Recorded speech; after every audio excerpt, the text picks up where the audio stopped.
இப்பொழுதும் கூட நாம் மிகவும் ஆவலோடு எதிர்நோக்கி கொண்டிருக்கிற கர்த்தருடைய வார்த்தையை நம்மோடு பகிர்ந்து கொள்ளும்படியாய் நம்முடைய அன்பு சகோதரர் ஹென்றி ஜோசுவா அவர்கள் ஆயத்தத்தோடு இருக்கிறார்கள். அருமையான சகோதரர் இந்த நேரத்தை பொறுப்பேற்றுக் கொள்ளும்படியாய் மலேசியாவிலே கேள்பதிலே குடிவரக்கூடியதான பரிசுத்தவான்களின் சார்பாக கேட்டுக்கொள்கிறேன். பிதாவாகிய தேவனுக்கு ஆண்டவராகிய இயேசு கிறிஸ்துவின் மூலமாக சதா காலங்களிலும் கனமும் மகிமையும் ஸ்தோத்திரம் உண்டாவதாக. இந்த நாளிலேயும் தேவனுடைய வார்த்தையை பகிர்ந்து கொள்ளும்படியாக அந்த ஆலோசனையை நாம் பெற்றுக்கொள்ளும்படியான தேவன் இந்த வாய்ப்பை தந்திருக்கிறார். ஆகவே தேவனுக்கும் ஆண்டவராகிய இயேசு கிறிஸ்துவின் மூலமாய் நன்றியை தெரிவித்துக் கொண்டு இந்த நாளிலே தேவனுடைய வார்த்தையிலிருந்து சில காரியங்களை நாம் நம்மை பரிசோதனை பண்ணி பார்க்கக்கூடிய வாய்ப்பாய் இருக்கிறது. ஆகவே இந்த நாளின் தலைப்பானது நாம் தேவ சாயலிலே இருக்கிறோமா என்பதே. எப்படி நாம் தேவ சாயலிலே இருக்கிறோம்? நிறைய நேரத்துல அநேகர் தகப்பன் தாய் அப்பா மாதிரி இருக்கிறாங்க, அம்மா மாதிரி இருக்காங்க, சில பேர் குரங்கு சாயல்ல இருக்காங்க என்று சொல்றாங்க, நம்புறாங்க. பள்ளிக்கூடங்களிலும் கூட இந்த கடவுளுடைய சாயலை பிசாசானவன் குருடாக்கி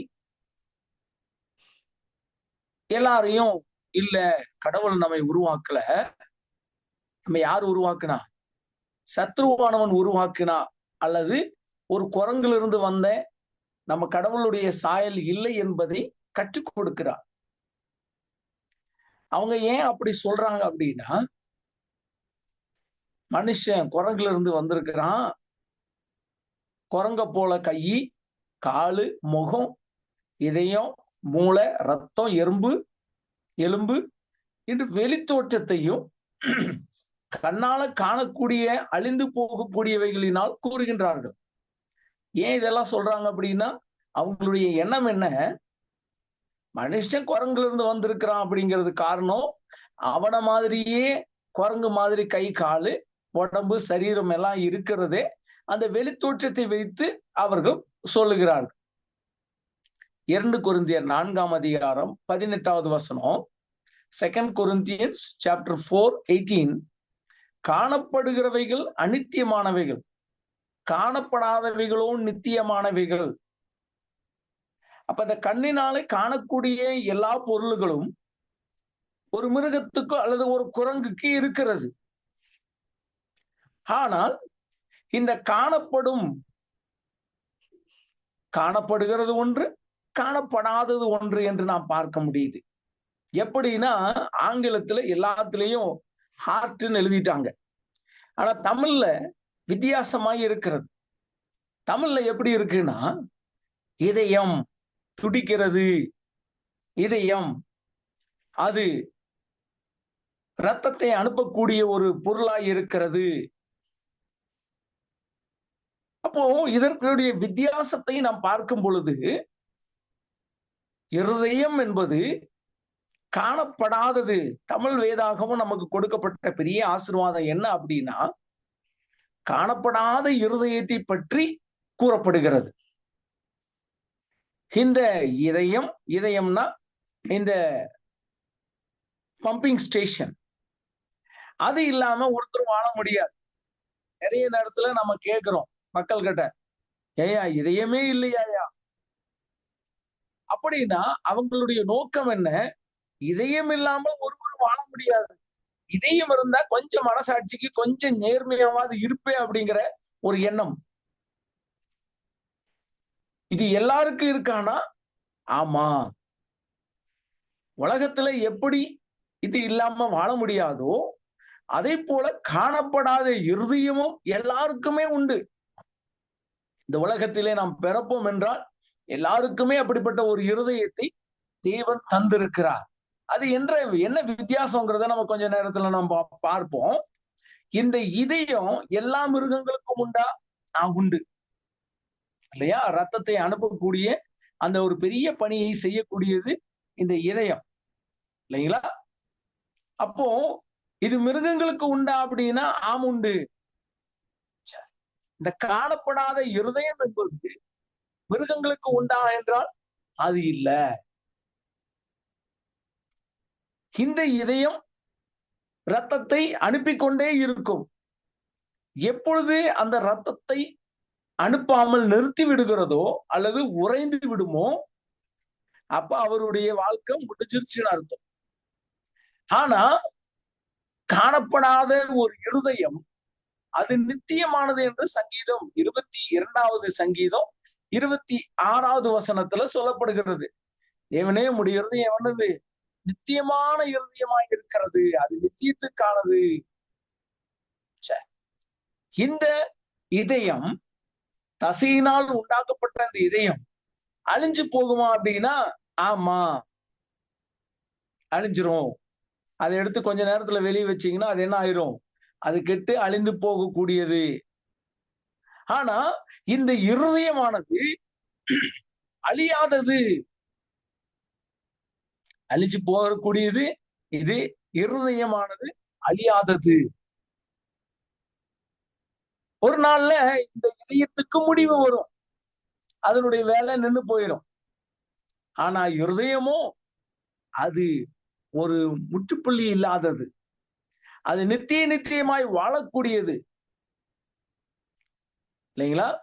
சரி, இப்போ இந்த இதயத்துல பிளாக் ஏற்படுமா அப்படின்னா ஆமா, அடைப்பு ஏற்படும், அதை சரிப்படுத்த முடியும்.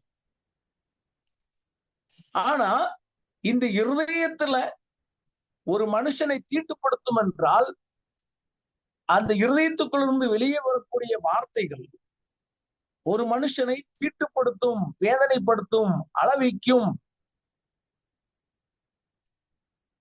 அப்போ பாவத்தை ஏற்படுத்தக்கூடியது இந்த இருதயம், ஒரு மனுஷனை உருவாக்கக்கூடியது இந்த இருதயம். இந்த சரீரம் முழுமைக்கும் அது ரத்தத்தை அனுப்புறதா அதனோட வேலை. பிரதான வேலை என்ன? இந்த ரத்தம் முழுவதும் என்ன பண்ணணும்? சரீரம் முழுவதுக்கும் அனுப்பக்கூடியது. ஆனா ஆவிக்குரிய இருதயம் என்பது ஆவிக்குரிய ஒரு ஆத்துமாவையும் மனசாட்சி, இன்னும் அதற்குள்ள ஆவிக்குரிய சரீரத்திற்கு உண்மையானதாக இருக்கிறது. இப்படி நிறைய காரியங்களை நம்ம இதயமும் இருதயத்துக்கும் ஆன வித்தியாசத்தை நம்ம பார்க்க முடியும். ஆனா உயிர் வாழ இந்த உலகத்திலே வாழ்வோம் என்றால் அந்த வாழ்க்கைக்கு இதயம் என்பது மிக மிக அவசியமாய் இருக்கிறது. அப்படி என்றால் சில காரியங்களை நம்ம பார்க்கலாம். இந்த இதயம் என்னென்ன செய்யாதோ அந்த இருதயம் என்னென்ன செய்கிறதோ அதை நாம் பார்க்க முடியும். இதயம் பம்பிங் ஸ்டேஷன், அது என்ன செய்யாதோ இந்த ஹார்ட் வந்து செய்யக்கூடியது. அதற்கு வேதாகமம் தான் பதில் சொல்லக்கூடியதாக இருக்கிறது. இந்த இருதயத்துக்குள்ளே விதைக்கலாம். எப்படி? லூக்கா 8ஆம் அதிகாரம், லூக் சாப்டர் 8 11வது வசனமும் 12வது வசனத்தை நாம் வாசிக்கும் பொழுது 11 and 12, லூக் 8 11 and 12. அந்த ஊமையின் கருத்தாவது, விதை தேவனுடைய வசனம், பலியருகே விதைக்கப்பட்டவர்கள் வசனத்தை கேட்கிறவர்களாய் இருக்கிறார்கள். அவர்கள் விசுவாசித்து ரட்சிக்கப்படாதபடிக்கு பிசாசானவன் வந்து அவ்வசனத்தை அவர்கள் இருதயத்திலிருந்து எடுத்து போடுகிறான். அப்படி என்றால் இருதயத்திற்குள்ளே வசனம் விதைக்கப்படுகிறதா என்றால் ஒரு காலத்திலே நாமும் கிறிஸ்துவுக்குள்ளாக வரும் பொழுது நமக்கு விதைக்கப்பட்டது. அந்த விதைக்கப்பட்ட வசனம் நாம் வைத்திருக்கிறோமா என்றால் நிறைய வசனங்களை மனப்பாடம் பண்ணி இருக்கோம். எதுக்காக அப்படின்னா சாப்பாடு கிடைக்கும். சண்டே அந்த ஞாயிற்றுக்கிழமை சாப்பாடு கிடைக்கணும்னா நம்ம மனப்பாட வசனம் சொன்னாதான் சாப்பாடு கிடைக்கும் என்ற ஒரு உந்துதலுக்குள்ளாக நாம் வசனத்தை படித்து கொண்டோம். இங்க நம் வசனத்துல பிசாசானவன் வரும் பொழுது அவ்வசனத்தை இருதயத்துக்குள்ளே இருந்து எடுத்து விடுகிறான். அப்படி என்றால் விதைக்கப்பட்ட விதை இருதயத்திற்குள்ளே விதைக்கப்படுகிறது. இரண்டாவது காரியத்தை நம்ம பார்க்கும் பொழுது அந்த இருதயம் பேசுமானா, ஆமா, சில நேரத்துல வாய் வழியா பேசுவோம். சில நேரத்துல வாய் வழியா நம்ம பேச மாட்டோம். மத்தேயு 12ஆம் அதிகாரம் 34வது வசனத்தை நாம் வாசிக்கும் பொழுது, 12ஆம் அதிகாரம் மேத்யூ சாப்டர் 12 verse 34, விரியன் பாம்பு குட்டிகளே, நீங்கள் பொல்லாதவர்களாய் இருக்க நலமானவைகளை எப்படி பேசுவீர்கள்? இருதயத்தின் நிறைவினால் வாய் பேசும். அப்ப நம்ம பேசக்கூடிய ஒவ்வொரு காரியமும் அது எங்கிருந்து வருகிறது என்றால், இருதயத்திற்குள்ளே இருக்கிற அங்க என்ன சேவ் பண்ணி வச்சிருக்கிறோமோ அதுதான் வெளியே வரும். அடுத்து 35வது வசனத்துல, நல்ல மனுஷன் இருதயமாகிய நல்ல பொக்கிஷத்திலிருந்து நல்லவைகளை எடுத்து காட்டுகிறார். அப்ப இது ஒரு வேல்யூபிள் ஜுவல். நம்முடைய இருதயமானது விலையேறப்பெற்றது, காசு கொடுத்து வாங்க முடியாது. இந்த இதயம், இந்த பம்பிங் ஸ்டேஷனை காசு கொடுத்து வாங்கிடலாம், ரிப்பேர் பண்ணிடலாம், மற்ற காரியத்தை செஞ்சிடலாம். ஆனா இருதயம் பழுதுபடும் பொழுது அது எதனால பழுதுபடுகிறது என்று நம்ம சில வசனங்களை நம்ம வாசிக்க முடியும். இந்த வசனத்துல சொல்றாரு, நல்ல மனுஷன் இருதயமாகிய நல்ல பொக்கிஷம். அப்ப இந்த நல்ல பொக்கிஷத்தையும் அந்த நல்ல பொக்கிஷத்தை அழிக்கிறதும் நாம செய்ய முடியும். ஏன்னா அது தேவன் நம்ம கையில கொடுத்திருக்கிறார். அப்ப ஆதி கிறிஸ்தவர்கள் அப்போஸ்தலர் 2ஆம் அதிகாரத்திலே நாம் வாசிக்கும் பொழுது, அப்போஸ்தலர் 2ஆம் அதிகாரம் 37வது வசனத்தை நாம் வாசிக்கும் பொழுது, Acts 2:37 அங்க நம்ம வாசிக்கும் பொழுது, அவர்கள் வசனத்தை கேட்டார்கள், அந்த வசனம் அவர்களுடைய இருதயத்திலே குத்தப்பட்டது. நிறைய நேரத்துல யாராவது நம்மளை திட்டுனாங்கன்னா நம்முடைய இருதயம் குத்தப்படுகிறது. இதயம் குத்தப்படுமா இல்லையா என்பது தெரியாது.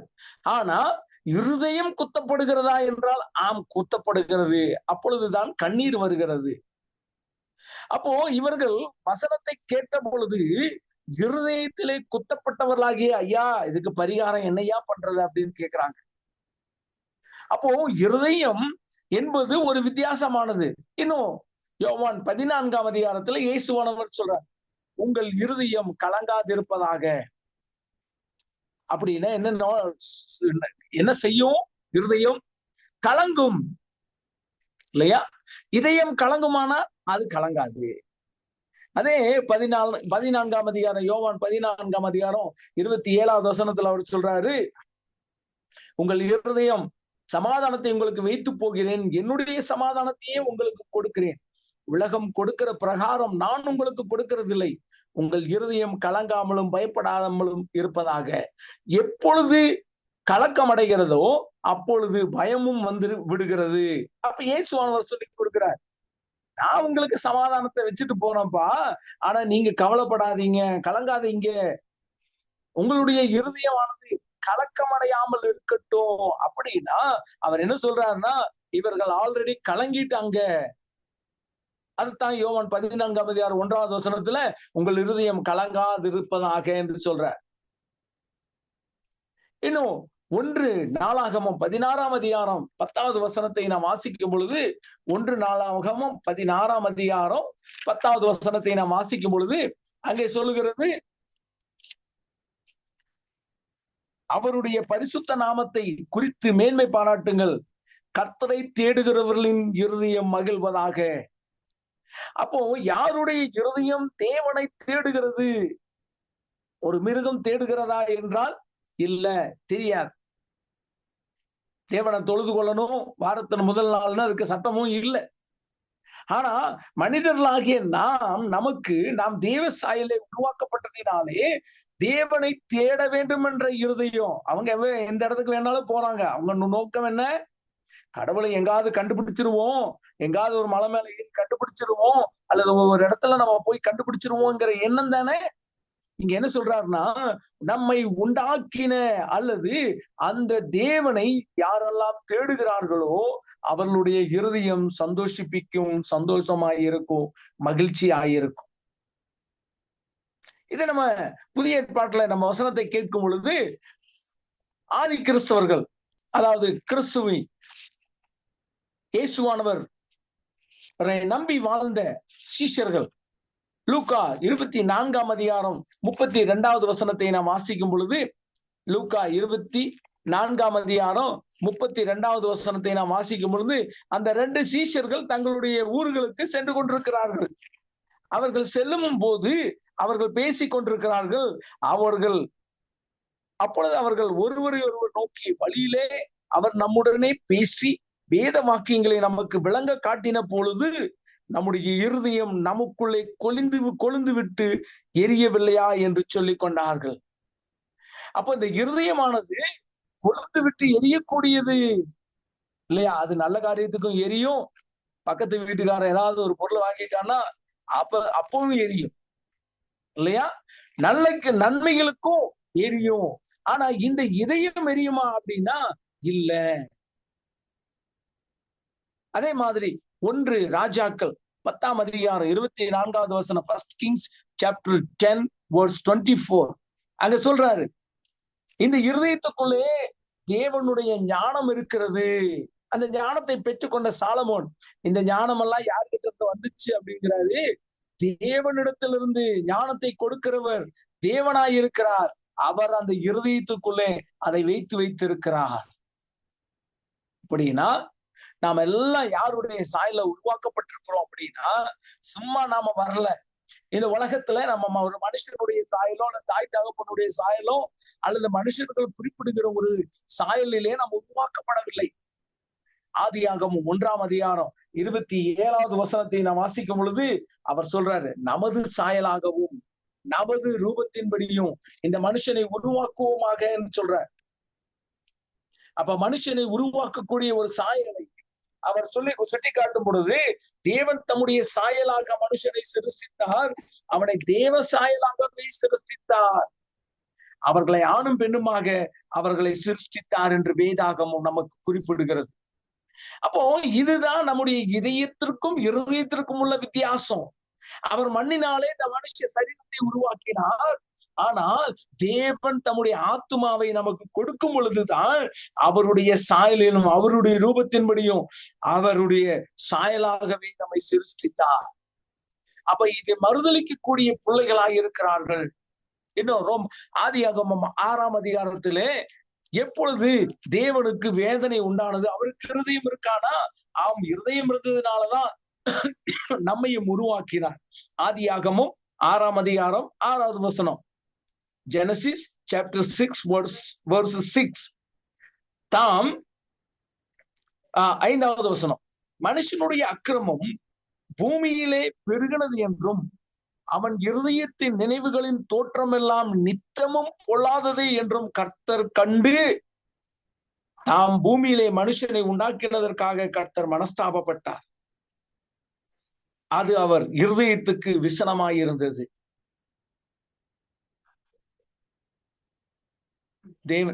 தேவனை நாம் பார்க்கும் பொழுது தேவனுக்கு இருதயம் இருந்துச்சா? ஆமா, அவருக்கும் அந்த சாயலான இருதயம் இருக்கிறது. அதனாலதான் நமக்கும் அந்த இருதயத்தை நமக்கு கொடுத்திருக்கிறார். அப்போ எப்ப நாம இந்த இருதயத்தை நாம இழந்துட்டோம் அப்படின்னா, இங்க சொல்றாரு, அவருடைய வேதனை உருவானது எப்பொழுது? மனுஷன் பாவம் செய்யும் பொழுது. அப்போ தேவனுடைய இருதயம் வேதனைப்படுகிறது எப்பொழுது பாவம் செய்கிறோமோ அப்பொழுது வேதனைப்படுகிறதா இருக்கிறது. அப்ப இங்க வேதத்துல நாம் வாசிக்கும் பொழுது என்ன செஞ்சாங்க?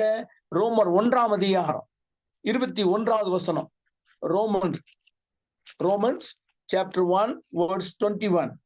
அவர்கள் தேவனை அறிந்தும் அவர்கள் தேவன் என்று மகிமைப்படுத்தாமலும் ஸ்தோத்தரியாமலும் இருந்து தங்கள் சிந்தனைகளினாலே வீணரானார்கள். உணர்வில்லாத அவர்களுடைய இருதயம் இருளடைந்தது. எப்பொழுது தேவ சாயலை நாம் இழந்து போனோம் என்றால், எப்பொழுது அந்த தேவனை தெரியுமா? ஆமா, தெரிஞ்சோம். அவருக்கு கொஞ்ச நாள் ஓடணுமா? ஆமா, ஓடணும். நமக்கு யோசிச்சு பார்ப்போமே, நாம் என்றைக்கு கிறிஸ்தவர்களாய் மாறினோமோ அன்றையில் இருந்து இன்று வரை அதே ஓட்டத்துல ஓடுறோமா அப்படின்னா நிறைய காரியங்கள்ல அந்த ஆதியில் இருந்த அன்பை தவற விட்டிருக்கிறோம். அப்ப இங்க என்ன சொல்றாருன்னா, அப்போ உணர்வில்லாத இருதயமாய் மாறும் பொழுது நாம் அந்த நன்றியை கூறாமல் இருப்போம் என்றால், அவருக்கு நன்றியை செலுத்தாமல் இருப்போம் என்றால், நம்முடைய இருதயம் இருள் அடைகிறதா இருக்கிறது. அப்ப இங்க என்ன சொல்றாருன்னா, எபிரேயர் 3:12 வசனத்துல பொல்லாத இருதயம், தேவனை விட்டு விலகக்கூடிய பொல்லாத இருதயம் நமக்குள்ள உருவாகாதபடிக்கு கவனமாய் இருக்கணும். ஹீப்ரூஸ் சாப்டர் 3:12 சொல்றார், சகோதரரே, ஜீவனுள்ள தேவனை விட்டு விலகுவதற்கேதுவான அவிசுவாசம் உள்ள பொல்லாத இருதயம் உங்களில் ஒருவனுக்குள்ளும் இராதபடிக்கு நீங்கள் எச்சரிக்கையாயிருங்கள். அப்ப நம்முடைய வாழ்க்கையில அந்த ஜீவனுள்ள தேவனை தெரியுமா? அவருக்கு நன்றி சொல்றோமா? ஆமா. ஆனா அவரை விட்டு விலகுவதற்கேதுவான அவிசுவாசம் உள்ள பொல்லாத இருதயம் உருவாகும் என்று நாம வாசிக்கும் பொழுது நம்முடைய இருதயம் நமக்கு என்ன பண்ணுகிறது? அப்ப இங்க வேத வசனத்துல நமக்கு சொல்றாரு, எரேமியா 17:5 அந்த தேவனை யாரெல்லாம் தெரியவில்லையோ அவர்கள் எல்லாம் சபிக்கப்பட்டவர்கள் என்று வேதாகமம் நமக்கு குறிப்பிடுகிறது. அப்படி என்றால் இதற்கு நாம எடை யாரு கொடுக்கிறோம் அப்படின்னா, இப்ப நம்ம கொஞ்ச நேரத்துக்கு முன்னாடி படிச்சோம், தேவனுடைய வசனமானது விதைக்கப்படுகிறது. ஆனால் அந்த விதைக்கப்பட்ட வேத வசனத்தை சத்துருவானவன் வந்து எடுத்து போடுகிறான். எப்படி விதைக்கிறான்னு பாருங்க.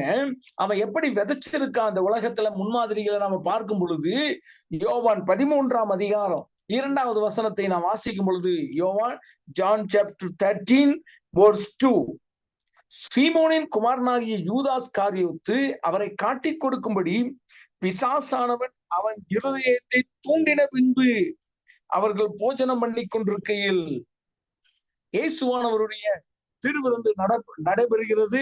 அவர் சொல்லி காட்டிட்டு இருக்கிறாரு. இந்த மாதிரி ஒரு பஸ்கா பண்டிகை நேரத்துல அவர் ஒரு வித்தியாசமான ஒரு காரியத்தை, கர்த்தருடைய பந்தியை, அவருடைய சரீரத்தையும் அவருடைய ரத்தத்தையும் நினைவு கூறும்படியான ஒரு வாய்ப்பை அமைத்து கொடுத்து அவர் செய்து கொண்டிருக்கிறார்.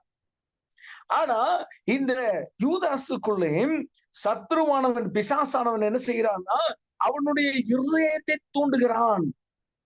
நிறைய நேரத்துல நம்முடைய இருதயத்தை அவன் எந்த விதத்தில எல்லாம் தூண்டுறான்னு நமக்கு தெரியும். அவன் தூண்டி கொண்டு போகிறான். ஆனா அடுத்தது பாருங்க, அதே 13:27 வசனத்துல, அவன் அந்த துணிக்கையை வாங்கின பின்பு சாத்தான் அவனுக்குள் புகுந்தான். உடனே தூண்டும் போது புரியல, நிறைய நேரத்துல தூண்டுகிறான். ஏவாளை தூண்டினான். எப்படி தூண்டினா? சாப்பிடுங்க நல்லா இருக்கும்னு சொன்னான் தான். அதுக்குள்ளேயே அவளுக்கு அதை சாப்பிட்டா எப்படி இருக்குங்கிற ஒரு கற்பனை, ஒரு நினைப்பு அதுக்குள்ளேயே போயிட்டா.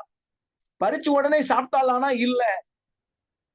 அப்போ அந்த கண்களின் நிச்சயினால, மாம்சத்தின் நிச்சயினால அவள் வஞ்சிக்கப்பட்டு ஏமாற்றப்படுவதற்கு அவள் துணிகரமா போயிட்டா. அப்போ பிசாசு தூண்டுகிறான். அவன் தூண்டும் பொழுது நாம எப்போ பாவம் செய்யறோம் அப்பொழுதே நம்மளால முடியும் அதை கட் பண்றதுக்கு. இது இயேசுவானவர் செஞ்சார். இயேசுவானவர் மிகுந்த பசியா இருந்த பொழுது 40 நாள் உபவாசம் இருந்த பின்பு இயேசுவானவரையும் வந்து தூண்டுகிறான். நீ தேவனுடைய குமாரனை ஆனால் இந்த கல்லுகளை அப்பமாக்கி சாப்பிடுங்க, ரொம்ப பசியா இருக்கீங்க. எப்படி தூண்டினான்? இயேசுவானவர் சொல்றார், மனுஷன் அப்பத்தினால் மாத்திரமல்ல தேவனுடைய வாயிலிருந்து புறப்படுகிற ஒவ்வொரு வார்த்தையினாலும் பிழைப்பான் என்று சொல்றார். அவர் சாத்தானை தோற்கடித்து விரட்டினார். அவன் தூண்டும் பொழுதே நாம் சாத்தானுக்கு இடம் கொடுக்கும் பொழுது சில நேரத்துல நமக்கும் இதை கொஞ்ச நேரம் பார்த்துட்டு இருக்கலாமே, கொஞ்சம் டைம் பாஸ்க்கு நம்ம பார்க்கலாமே என்று எண்ணும் பொழுது அவன் என்ன பண்ணுகிறான்? அதை வைத்து நம்மிடத்திலே அவன் நம்முடைய ஆத்மாவை அல்லது நம்முடைய இருதயத்தை குற்றவாளியாக தேவனுடைய சமூகத்துக்கு நிறுத்தி கொள்ளுகிறான். ஆகவே தேவன் என்ன எதிர்பார்க்கிறாரு? தேவன் தம்முடைய வார்த்தையில சொல்லி இருக்கிறார், யாரெல்லாம் முழு இருதயத்தோடு முழு பலத்தோடு என்னை தேடுகிறார்களோ அவர்கள் என்னை கண்டறிவார்கள் என்று சொல்றார். உபாகமம் 4ஆம் அதிகாரம். பழைய ஏற்பாட்டிலே அதேதான், புதிய ஏற்பாட்டுல அப்படிதான். முழு இருதயத்தோடு தேவனை தேடுங்கள் அப்படின்னா தேவன் என்ன எதிர்பார்க்கிறாரு? முழுசா தேவனை நம்பு. காணிக்க கொடுக்கும் போது அதான் சொல்றாரு, உன்னுடைய முழு இருதயத்துல வந்து நீங்க கொடுங்க. ஏன் அப்படின்னா நம்முடைய இருதயத்தை எல்லாம் ஆராய்ந்து அறிகிறவன். அவருக்கு எல்லாம் தெரியும். சங்கீதம் 7வது சங்கீதம், Psalms chapter 7.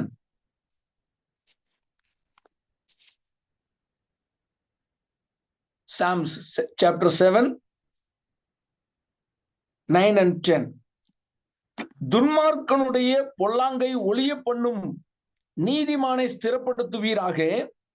நீதி உள்ளவராயிருக்கிற தேவரின் இருதயங்களையும் உள்ளந்திரியங்களையும் சோதித்து அறிகிறவர். செம்மையான இருதயம் உள்ளவர்களை ரட்சிக்கிற தேவனிடத்தில் என் கேடகம் இருக்கிறது. அப்ப தேவனை தேடும் பொழுது முழு இருதயத்தோடு தேடுகிறோமா இல்லையா என்று பார்க்கிறார், இல்லையா? நம்முடைய இருதயத்தையும் உள்ளந்திரியங்களையும் அவர் ஆராய்ந்து பார்க்கிறார். உள்ளத்துக்குள்ள என்ன யோசிக்கிறோங்கிறதையும் அந்த இருதயத்துக்குள்ள என்ன யோசனை நடக்குதுங்கிறதையும் அவர் கண்டுபிடிக்கிறவராய் இருக்கிறார்.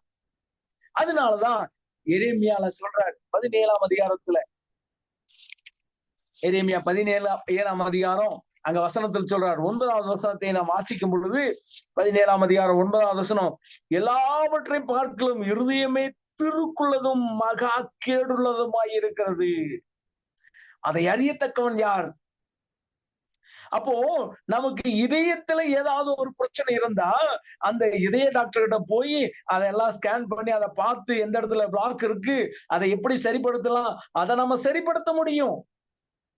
ஆனா நாம் எப்பொழுது தேவனையும் தேவனுக்கு கொடுக்க வேண்டிய மன கனத்தையும் மகிமையும் கொடுக்காமல் தேவனை விட்டு விலகக்கூடிய பொல்லாத உலகத்திற்குள்ளே வாழ்ந்து கொண்டிருக்கிறதுனாலே அந்த பொல்லாத வழிகளுக்குள்ளே நாம் சென்று கொண்டிருக்கிறோம் அல்லவா? ஆகவேதான் அது ரொம்ப மோசமா கேடுள்ளதாய் இருக்கிறது. அது எப்படிப்பட்ட கேடு இருக்கிறதுன்னு நம்ம பின்ன படிப்போம். 10வது வசனத்தை நாம் வாசிக்கும் பொழுது, கர்த்தராகிய நானே ஒவ்வொருவனுக்கும் அவனவன் வழிகளுக்கும் செய்கைகளுக்கும் பலன்களுக்கும் தக்கதை கொடுக்கும்படிக்கு இருதயத்தை ஆராய்கிறவரும் உள்ளந்திரியங்களை சோதித்தறிகிறவருமாய் இருக்கிறேன். அப்போ இருதயத்தை அவர் ஆராய்ஞ்சு பார்க்கிறாரா, ஸ்கேன் பண்ணி பார்க்கிறாரா. நம்முடைய உள்ளத்துல என்ன வைத்திருக்கிறோம் என்பதையும் ஸ்கேன் பண்ணி பார்க்கிறாரா, சோதிச்சு பார்க்கிறாரா. எவ்வளவு நல்லது இருக்கு, எவ்வளவு கெட்டது இருக்குது.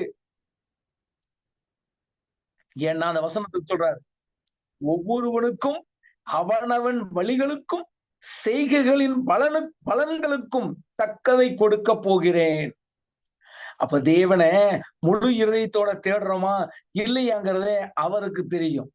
முழு மனசோட நம்ம தேடணும்னா அப்ப நம்முடைய இருதயத்தை ஆராய்கிறவர் அவர் என்ன நினைக்கிறாருன்னா, என் பிள்ளை என்னை நம்பி அந்த முழு இருதயத்தோடு தேடுகிறதுனுடைய அர்த்தம் என்ன? அது என்னை நம்பி என் பின்னாக வருகிறது. சங்கீதம் 27வது சங்கீதத்தினை வாசிக்கும் பொழுது, சங்கீதம் 27வது சங்கீதம் 8வது வசனம் சொல்லுகிறது, கர்த்தாவே நான் Psalms 27:8 என் முகத்தை தேடுங்கள் என்று சொன்னீரே, உம்முடைய முகத்தையே தேடுவேன் கர்த்தாவே என்று என் இருதயம் உம்மிடத்தில் சொல்லிச்சு. அப்ப ஜெபம் பண்ணும் பொழுது, நாம் தேவனிடத்துல பேசும் பொழுது, ஐயா என் இருதயத்தை ஏத்துங்கய்யா, என்னுடைய இருதயம் உண்மையே நோக்கி பார்க்கட்டும் ஐயா, இந்த உலகத்தை பார்க்க வேண்டாம். ஏன்னா யாரெல்லாம் நான் நம்புகிறேனோ அவர்களை பார்க்கும் பொழுது அவர்கள் என் தாயும், அது கீழே 10வது வசனத்துல சொல்றாரு, என் தகப்பனும் என் தாயும் என்னை கைவிட்டாலும் கர்த்தர் என்னை சேர்த்து கொள்ளுவார். அப்ப என்னை சேர்த்து கொள்ளக்கூடியவர் இந்த உலகத்துக்கு மட்டுமல்ல, அந்த நித்தியத்திலும் என்னை சேர்த்து கொள்ளுகிறவராய் இருக்கிறார். ஆகவேதான் என்னுடைய இருதயம் என்ன சொல்லுதான், அந்த தேவ சமூகத்தை தேடுங்கய்யா. இதைத்தான் தேவனும் எதிர்பார்க்கிறான். என் பிள்ளை எப்ப என்னை தேடும், எப்ப என்ன பார்க்கும், என்கிட்ட எப்ப ஓடி வரும், அதைத்தான் தேவனும் எதிர்பார்த்து கொண்டிருக்கிறார். இப்ப தேவன் கேட்கிறாரு, எப்படி கேட்கிறாரு? நீதிமொழிகள் 23ஆம் அதிகாரம் 26வது வசனத்திலே நான் வாசிக்கும் பொழுது தேவன் கேட்கிறார், மகனே உன் இருதயத்தை எனக்கு கொடுத்திருப்பா. ஏன் உம்மகிட்ட கொடுத்தோம்னா அது என்ன பண்ணுமா? அது 2 கொரிந்தியர் 4ஆம் அதிகாரம் 6வது வசனத்தை நாம் வாசிக்கும் பொழுது, 2 Corinthians chapter 4 verse 6. 2 கொரிந்தியர் 4ஆம் அதிகாரம் 6வது வசனத்தை நாம் வாசிக்கும் பொழுது, இருளில் உள்ள வெளிச்சத்தை பிரகாசிக்க சொன்ன தேவன், இருளில் இருந்து வெளிச்சத்தை பிரகாசிக்க சொன்ன தேவன் இயேசு கிறிஸ்துவின் முகத்தில் உள்ள தமது மகிமையின் அறிவாகிய ஒளியை தோன்ற பண்ணும் பொருட்டாக எங்கள் இருதயங்களிலே பிரகாசித்தார். அப்ப தேவன் இந்த பிரகாசத்தை பழைய ஏற்பாட்டுல கிடைக்காத, அவங்க கண்டுபிடிக்காத, தேவனுடைய இருதயம் எப்படிப்பட்டது என்று கண்டுபிடிக்காத அந்த மக்கள் நமக்கு இப்படிப்பட்ட ஒரு ஆசீர்வாதத்தை தேவன் தந்திருக்கிறார்.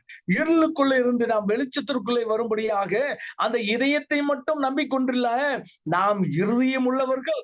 அந்த இருதயம் உள்ளவர்கள் தேவனாகிய அந்த தேவனுடைய அறிவு, அந்த மகிமையின் அறிவு நாம் பெற்றுக்கொள்ளும்படியாக நம்முடைய இருதயங்களிலே பிரகாசிக்க செய்தவர். ஆகவே நாம் யோசித்து பார்க்கிறோம், இப்படிப்பட்ட ஒரு பெரிய பாக்கியத்தை நம்ம பெற்றுக் கொண்டிருக்கிறோம் அல்லவா? கலாத்தியர் 4ஆம் அதிகாரம் 6வது வசனத்தில் சொல்றாரு. கலாசியன்ஸ் சாப்டர் 4:6. மேலும் நீங்கள் புத்திரராய் இருக்கிறபடியினால் அப்பா பிதாவே என்று கூப்பிடத்தக்கதாக தேவன் தமது குமாரனுடைய ஆவியை உங்கள் இருதயங்களில் அனுப்பினார். அப்போ அந்த ஆவிக்குரிய ஒரு காரியத்தை, அதாவது பரிசுத்த வாழ்க்கை வாழும்படியாக, கிறிஸ்துவை போலவே நாம் பரிசுத்த வாழ்க்கை வாழும்படியான ஆவியை நமக்கு நம்முடைய இருதயங்களிலே அனுப்பி கொண்டிருக்கிறார். பாருங்க, இப்படிப்பட்ட ஒரு பெரிய ஸ்லாக்கியம் நமக்கு கொடுக்கப்பட்டிருக்கிறது. அப்படி என்றால் நம்முடைய இருதயத்தை நம்ம ரொம்ப கவனமாய் இருக்கணும். என்ன சொல்றாரு? நான் பாவம் செய்யாதபடிக்கு உம்முடைய வாக்கை என்னுடைய இருதயத்திலே பத்திரப்படுத்தி வைத்திருக்கிறேன். வாலிபன் தன் வழியை எதனால சுத்திகரிப்பான்? தேவனுடைய வசனத்தை தேவன் தன் கொடுத்த ஆவிக்குரிய இருதயத்திலே பாதுகாக்கிறதுனால அல்லவா? அப்படி என்றால் நாம் அந்த வசனத்தின்படி நம்மை பாதுகாத்துக் கொள்ளணும். ஏன் அப்படின்னா அதுதான் நம்முடைய வாழ்க்கைக்கு முக்கியமாய் இருக்கிறது. ஆகவே 2 பேதுரு 1ஆம் அதிகாரம் 19வது வசனம், செகண்ட் பீட்டர் சாப்டர் 1:19 அங்க சொல்றார், அதிக உறுதியான தீர்க்க தரிசன வசனமும் நமக்கு உண்டு.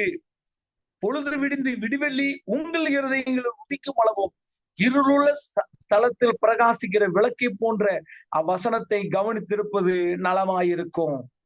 அப்படியே நம்முடைய நோக்கம் என்ன? நாம முழுசா தேவனுடைய வார்த்தைக்கே நாம் முழுமையாக ஒப்பு கொடுத்து வாழும்படியாக அவர் எதிர்பார்க்கிறார். ஆகவே நம்ம யோசிச்சு பார்ப்போம் நம்முடைய வாழ்க்கையில, ஏன்னா அந்த உள்ளம் எப்படிப்பட்டதா இருக்கிறது என்று, அது எப்படிப்பட்ட கரப்ஷனா இருக்குன்னு இயேசுவே சொல்றார். மத்தேயு சுவிசேஷம்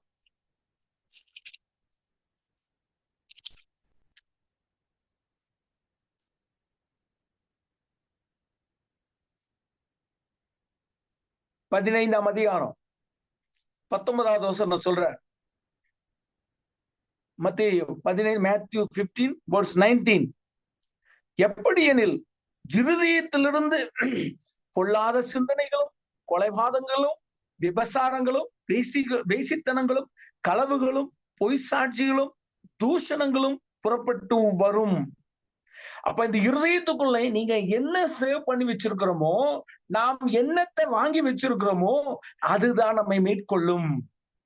அதற்கு நேராகத்தான் சாத்தான் வந்து நம்மை தூண்டுவான் இல்லையா?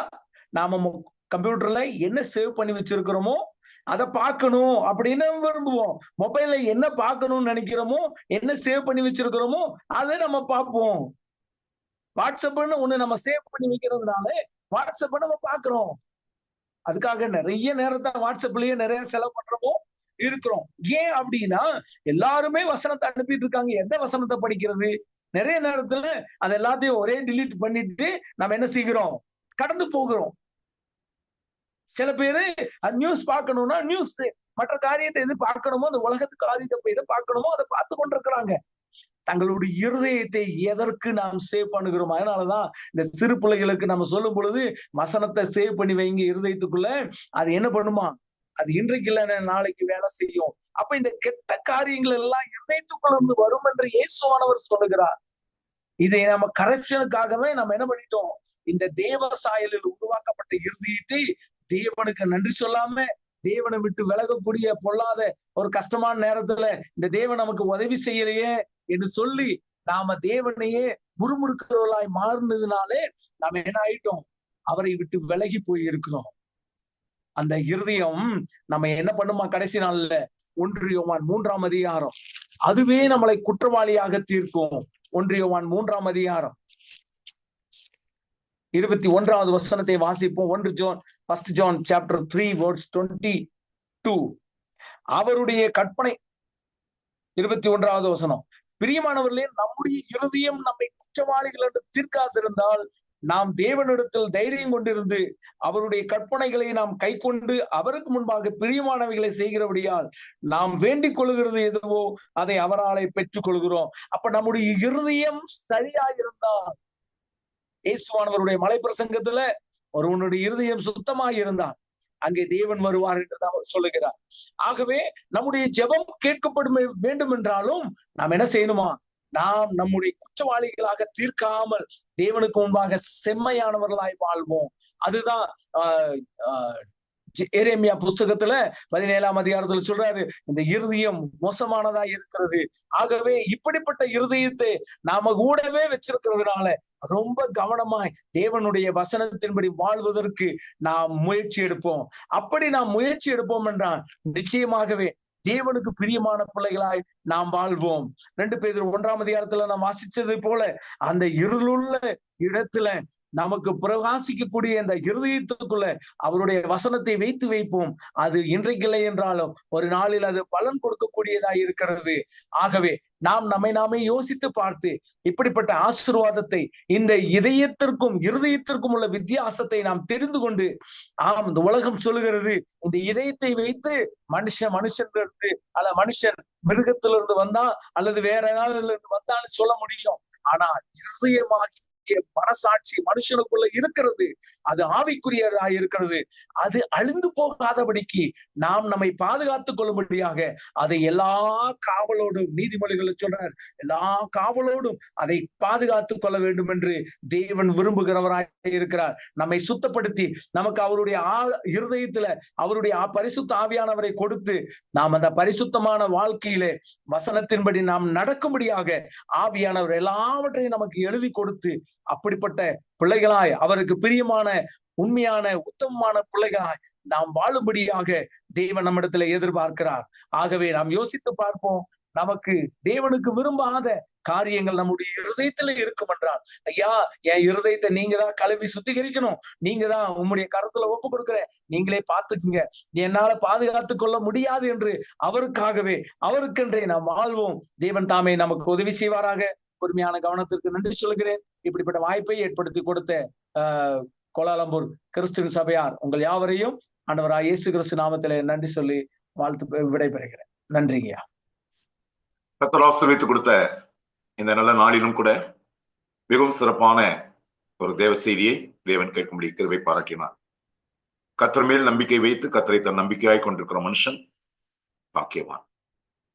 அப்ப கர்த்தர் மேல் நம்பிக்கை வைத்து கர்த்தரை தன் இருதயமாய், கர்த்தரை தன்னுடைய நம்பிக்கையாய் கொண்டிருக்கிறவன் என்று சொல்லி பார்க்கின்ற வேளையில அதிலே முக்கிய பங்கு இருதயமே அங்கே வைக்கக்கூடிய ஒன்றாய் காணப்படுகிறது. 1 பேதுரு 3ஆம் அதிகாரம் 15வது வசனத்துல கர்த்தருடைய வார்த்தை எப்படியாய் சொல்லுகிறது? கர்த்தராகிய தேவனை உங்கள் இருதயங்களில் பரிசுத்தம் பண்ணுங்கள், உங்களில் இருக்கிற நம்பிக்கை குறித்து விசாரித்து கேட்கிற யாவருக்கும் சாந்தத்தோடும் வணக்கத்தோடும் உத்தரவு சொல்ல எப்போதும் ஆயத்தமா இருங்கள் என்று குறிப்பிடுகிறார். இன்னும் ஆதியில தேவன் உலகத்தை ஜலப்பிரளயத்தினாலே அழித்ததற்கான மிக முக்கியமான காரணம் நோவாகிட்ட சொல்ற, மனுஷனுடைய இருதயத்தின் நினைவுகள் நித்தமும் சிறு வயது தொடங்கி கொள்ளாததா இருக்கிறது என்று குறிப்பிடுகிறார். அதனாலதான் எரேமியா தீர்க்கன் சொல்கின்றார், எல்லாவற்றை பார்க்கணும் இருதயமே திருக்குள்ளதும் மகா கேடுள்ளதுமா இருக்கிறது. அதை நாம் பார்த்து கொள்ளத்தக்கதாக உண்மையாகவே தேவனுடைய வார்த்தைக்கு நாம் கீழ்ப்படுகின்ற வேலையில கண்டிப்பாக நம்முடைய இருதயத்தையும் நாம் பாதுகாத்துக் கொள்ள முடியும், நம்முடைய வாழ்வையும் பாதுகாத்துக் கொள்ள முடியும் என்கின்ற அளவில நாம் சிந்தித்து செயல்படும்படி இன்றைய நாளிலும் கர்த்தருடைய வார்த்தையை நம்மோடு பகிர்ந்து கொண்ட தேவதாசரை மலேசியாவிலே கோலாலம்பூர் பகுதியிலே கூடி வரக்கூடியதான தமிழ் கிறிஸ்டியன் சபையின் சார்பாக அவர்களை வாழ்த்துகிறோம். அவருடைய ஊழியங்களுக்காக, அவருடைய குடும்பத்திற்காக, அவருடைய தனிப்பட்ட ஜெபங்களிலும் குடும்ப ஜெபங்களிலும் நாம் ஜெபிப்போம். தேவன் தம்முடைய ஊழியத்தின் பாதையில சவரை இன்னும் வல்லமையாய் எடுத்து பயன்படுத்துவாராக. இந்த நேரத்திலும்